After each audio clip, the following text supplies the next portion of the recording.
A young couple gave away their baby boy, believing it was their only choice. For 45 years they lived in torment, never knowing where he was or what had become of him. But then, after decades of silence, they finally learned his fate, and the truth shook their lives forever. Stay with us, because this story will break your heart, then mend it in ways you'll never forget. And before we begin, tell us in the comments where you're watching from. Some love stories are gentle, some are fierce, and some are torn apart before they even have a chance to grow. But every now and then, fate writes a story so powerful that it defies time, distance, and silence. This is one of those stories, the story of Darius Monroe and Selena Ward, two young souls whose love was stolen, whose child was taken, and whose reunion decades later would shake everyone who heard it. It was 1974 in Charleston, South Carolina, a place where tradition ran deep and reputation meant everything. The world was changing, but in many ways, the South was still bound by the weight of old judgments. Against that backdrop, 17-year-old Darius Monroe stood out. He was a football star, admired for his charm and confidence, with dreams of becoming an architect. But behind the swagger was a boy who carried responsibilities too heavy for his age. Selena Ward was his opposite. 15 years old, soft-spoken, often found practicing her clarinet or scribbling poems. She carried the kind of innocence her parents cherished. While Darius thrived in the spotlight, Selena found joy in quiet corners. No one expected them to belong together. But one spring afternoon, they began walking home from school, and by the end of that year, they were inseparable. Their love, young as it was, felt unstoppable, until fate delivered a heavy blow. When Selena discovered she was pregnant, she trembled as she told Darius. He didn't hesitate. He promised marriage, vowed to build her a home, to raise their child even if he had to work day and night. He wasn't afraid of hard work. He was afraid of losing her, but her parents saw things differently. In their eyes, a baby out of wedlock was not just a mistake, it was a disgrace. They silenced her pleas, rejected Darius's proposal, and made a decision that would wound their daughter forever. Selena was sent away to a maternity home, one of many facilities in the South where unwed mothers were hidden until their babies were born. These homes offered medical care, but everyone knew their true purpose. The babies were taken and placed for adoption. In the summer of 1975, within the sterile walls of that home, Selena gave birth to a baby boy. For only a moment she held him, pressing her cheek against his tiny face, whispering the name Caleb, a promise of faith and devotion. But before she could even sing him a lullaby, nurses pulled him from her arms. Papers were signed by adults who weren't her, and within days Caleb was placed into another family's home, renamed, and lost to her forever. Darius tried to fight, but his hands were tied. He poured his heart into letters from his Air Force training camp, letters filled with promises, vows, and desperate love. But Selena never saw them. Her father intercepted and burned every word. She waited for letters that never came, believing Darius had abandoned her. He waited for a reply that never arrived, believing she had turned her back. Two young lovers, still in love, were separated not by choice, but by silence, lies, and the cruel weight of reputation. Their son was gone, their voices silenced, their future stolen. But fate had not finished writing their story. Life has a way of moving forward, even when hearts remain stuck in the past. For Selena Ward, the years after Caleb's adoption were a blur of forced smiles and unspoken pain. Her parents insisted she finish school, pushed her toward college, and told her to forget what had happened. But how does a mother forget the sound of her baby's first cry? She couldn't. She carried her grief like a shadow, burying it behind her clarinet and her books. Selena eventually became a teacher. She poured her love into the children in her classroom, giving them the patience and tenderness she had once saved for her son. On the outside, she was composed and successful. On the inside, she lived with a hollow space, a lullaby unsung, a child she couldn't hold. Darius Monroe tried to build his life, too. After completing his Air Force training, he came home to Charleston and threw himself into work. He took jobs in construction, working his way up from laborer to contractor, determined to carve out a future from nothing. He was admired for his grit and his charm, but beneath the surface was a wound that never healed. He had wanted to be a father at 17, but he never got the chance. He had written letters in faith, and all he had received in return was silence. Both eventually married. Selena became a wife and later a mother again, raising children of her own while keeping her firstborn locked away in memory. Darius, too, raised a family, but every time he looked at his children, he wondered what Caleb looked like, if he had his smile, if he loved football too. They never spoke of it, but both carried the same scars. Decades slipped away, 45 long years filled with birthdays missed, milestones unseen, and questions left unanswered. By the time the calendar turned to 2020, Selena was a widow. Darius was divorced. Life had taken much from them, but it had also given them something rare, a second chance. One evening, at a men's fellowship gathering in Atlanta, Darius was asked a simple question. If you could share one last meal with anyone, living or gone, who would it be? His answer came instantly, without thought or hesitation: Selena Ward. The name caught in his throat, but it had never left his heart. Encouraged by friends, Darius searched her name online. To his shock, she appeared on the screen. She wasn't the shy teenager he remembered, but a graceful woman living in Atlanta, carrying her own history of love, loss, and resilience. Nervous but determined, he reached out, and when Selena answered, her hands trembled. Decades of silence shattered in a single phone call. They spoke as if no time had passed at all, voices carrying both joy and sorrow, as if every unsent letter had finally been delivered. Weeks later, they met in person. When their eyes locked, the years melted away. They were no longer 17 and 15, but the love was still there. Older, deeper, unbroken by time. Within months they married, finally fulfilling the vow they had once whispered as teenagers. Yet even as they celebrated their reunion, one truth lingered in the air, unspoken, but undeniable.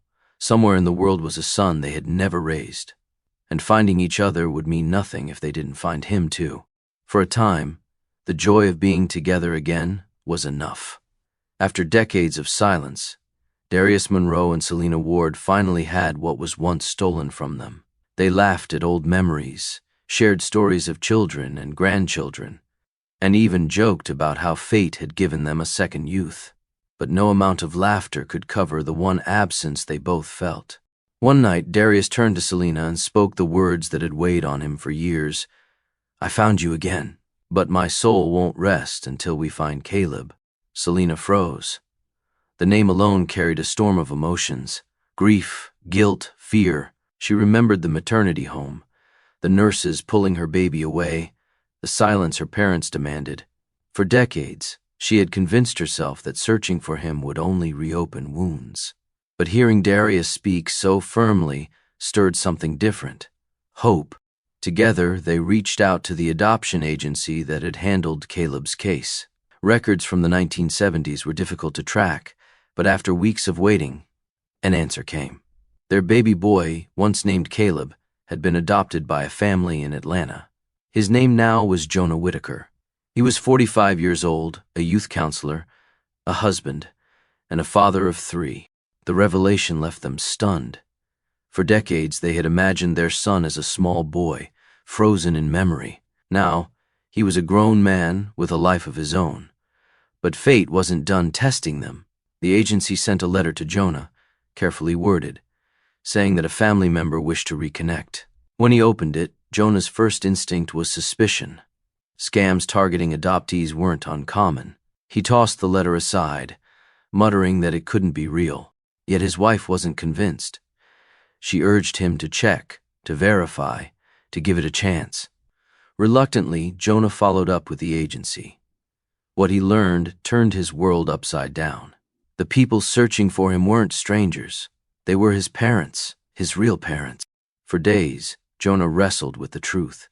He had grown up believing he was unwanted, left behind. Now, suddenly, he was being told he was loved all along, that his life had been shaped not by rejection but by circumstance. The decision weighed heavy. Should he meet them, or let the past remain buried? Finally, curiosity and longing won. He agreed to meet. A date was set, a location chosen, and for Darius and Selena, the countdown began to the moment they had prayed for since 1975. The day of the meeting arrived in late 2020. At a modest office in Atlanta run by social services, three people stood on the edge of history. Darius Monroe and Selena Ward had waited 45 years for this moment.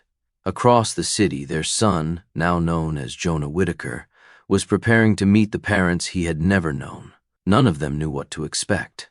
Selena's hands trembled as she clutched a worn leather notebook. Inside were pages she had filled as a pregnant teenager, writing lullabies and poems she never got to sing. It had been her only way of mothering a child she couldn't raise. Darius kept his eyes on the door, steady on the outside but breaking on the inside. For decades he had dreamed of this day, and now it was finally here. When the door opened, Jonah stepped in. He was tall, composed, but his eyes revealed the same nervousness they felt.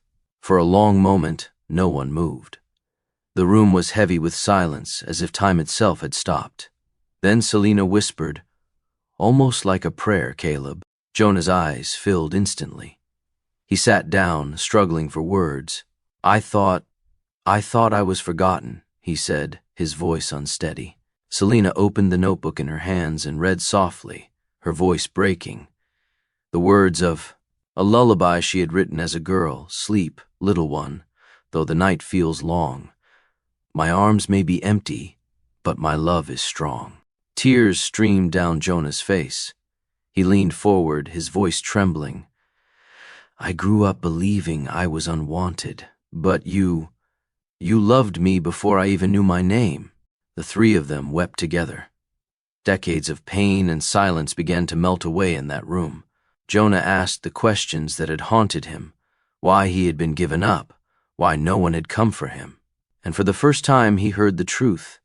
It had never been their choice. He was not abandoned, he was taken. Darius spoke firmly, holding his son's hand. "I wrote to your mother every week. I begged for a chance. They kept my words from her. They tried to break us, but I never stopped praying for you. Not once." For Jonah, the answers brought peace. For Selena and Darius, the reunion brought healing. They had lost a child, lost each other, and lost years they could never recover. But in that moment, sitting together for the first time, they gained back something that no one could ever steal again: family. The weeks after that first meeting were filled with cautious steps that quickly grew into steady bonds. Jonah Whitaker began visiting Darius and Selena regularly. At first, the conversations were emotional and raw, filled with the questions of a lifetime. But soon, laughter returned. They cooked meals together, told stories about childhoods never shared, and sat for hours learning the details of lives that had been lived apart. Jonah's wife and children soon joined in, meeting the parents and grandparents they never expected to have. Selena's grown children met the brother they had never known, and suddenly, two separate families began to merge into one. Every gathering was a mixture of joy and disbelief, of catching up on decades of missed moments. Yet for Darius, simply having Jonah at the dinner table wasn't enough. One evening he said, "God gave us back what we lost, but we can't keep this blessing to ourselves." Selena nodded, understanding immediately. They had carried pain in silence for too long. Now their reunion had to mean more than just healing their own wounds. Together, with Jonah's encouragement, they launched the Caleb Project, named after the baby boy Selena once whispered to as he was taken from her arms. The foundation provided mentorship, scholarships, and community programs for young Black boys in Charleston, children who might otherwise feel overlooked or forgotten. It was their way of turning a lifetime of grief into a legacy of hope. Word of their story began to spread. Churches invited them to speak. Schools asked them to share with students. And eventually, with Jonah's guidance, they published their journey in a memoir titled "Songs for the Son I Lost." The book carried their story beyond Charleston and Atlanta, across the country, touching the hearts of families who had faced silence, shame, and separation of their own. Through it all, Darius, Selena, and Jonah never forgot the simple truth that held them. Together, love had been denied, silenced, and stolen, but it had not been destroyed. They could never recover the 45 years they lost, but they could live the rest of their days knowing that faith, persistence, and forgiveness had brought them home. Looking back, the story of Darius Monroe, Selena Ward, and Jonah Whittaker is more than just a family reunion. It is proof that time cannot erase true love, and that silence, no matter how heavy, cannot bury the truth forever. What began as heartbreak in the summer of 1975 ended as redemption in 2020. They lost decades that can never be returned. They missed birthdays, graduations, and first steps, but they gained something even stronger, the knowledge that love endured.